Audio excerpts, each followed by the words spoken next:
Popin Media.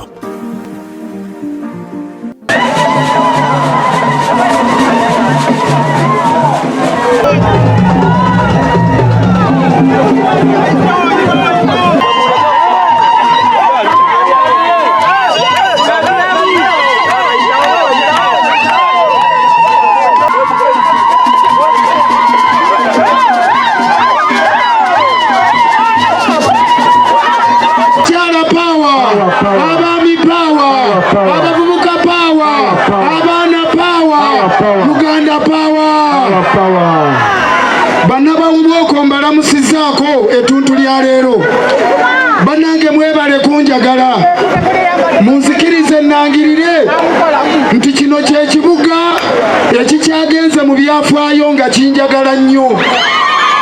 Bannange mwebale nnyo. Mpulira essanyu ery'amaanyi ku mutima gwange.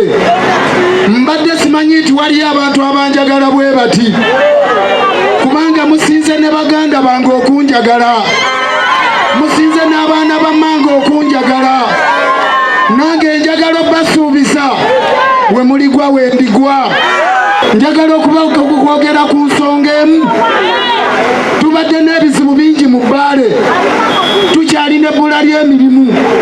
Ebyobujjanjabi nkimanyi bikyabulamu, weewaawo amalwaliro gazimbibwa. Ebyobyenjigiriza nabyo bikyabulamu, weewaawo amasomero gaddaabirizibwa. Naye tubadde n'ekizibu ssemazibu nga lwe luguudo lu. Mu mwaka gwa 2023 twafiirwa abantu baffe 7 wali e Lugasa nga wajjudde enfuufu. Embeera eyo yampaliriza. Weewaawo nali ngenze ku fulo ya Parliament nenjogera oluzungu nendumalayo olwerwa byata, naye twali tetunafuna mulamwa. Kyampaliriza okugenda okwekalakaasa ne bayiwa kuno amagye ge mwalaba, n'ambyulensi ze tutanafuna malwaliro gaffe kwolwo zajja nga zeetegese okutukuba batutwale yonna gye batutwala nga batubuzaawo. Naye njagala okubasaba mutegeere ekintu kimu, ebizibu ebyo byonna bye twayitamu bannange lyessanyu ly'oluguudo lwe tufunye olwaleero. Tetubadde na kukola kumala okulaba nga tubanjayo ebyaffe. Omuntu yenna taddamu balimba nti yaleese oluguudo. Bannange oluguudo abagoberera entuula za Parliament n'abali ku mitimbagano mulage abatali ku mitimbagano oluzungu lwe nayogedde lwonna ku lwammwe ne luvaamu amakulu ag'oluguudo. Saba Parliament nti oluguudo luno baluyite Tebandeke highway. Olw'amaanyi, olw'obuvumu, olw'obumalirivu bannange bwe tulaze byenkoze byonna bw'oba tobifunyeemu wakiri mpa akalulu olw'oluguudo. Ebirala bye tutanatuukako bannange mu nzize eyo. Parliament nayo yeetaaga okuyiga kungi. Nange mbaddeyo ekisanja kimu nga nkyayiga biki bingi, naye bwe mba nsobodde okunaawuza n'enzijayo oluguudo mu kisanja kimu ne bye twagala tugenda bifuna. Mbasaba mumpa akalulu awatali kweronzalonza. Ate omusajja oli Goliath n'abalala bonna temwonoona bululu. Obululu bwonna mubuteeke ku manvuuli.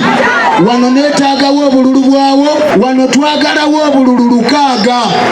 Bw'olonzalonza n'olonda ewalala oba oteeseewo omuwaatu ogw'okutubba akalulu, kubanga abasajja nabo bakimanyi tebalina kalulu wadde beetegeka kukabba naye tubalinze. Kola ogugwo ogw'okulonda akalulu tugenda kakuuma.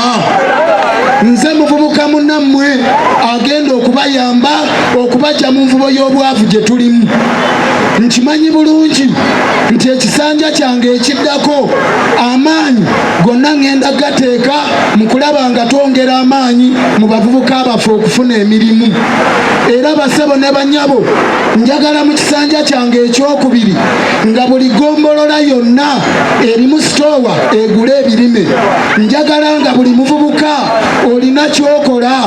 Njagala nga buli muvubuka tulina ensawo ey'awamu egenda okututeekerawo emirimu. N'abamu ku mmwe njagala mugende emitala w'amayanja tutandike okola. N'olw'ensonga eyo londa Tebandeke waliwo obusobozi obugenda ogobaganya ababbi b'ettaka. Londa Tebandeke kubanga muye alabikiramu ekifaananyi ky'omuntu wa bulijjo. Londa Tebandeke kubanga mu Tebandeke mulabikiramu ekifaananyi ky'abavubi. Tebandeke mulabikiramu ekifaananyi ky'ababooda. Mu Tebandeke mulabikiramu ekifaananyi eky'abo abeeyiya ng'abakola emirimu gy'okubizindaala ebyo. Bannange nze abadde abalwanirira. Mwebale nnyo, mwebalire ddala.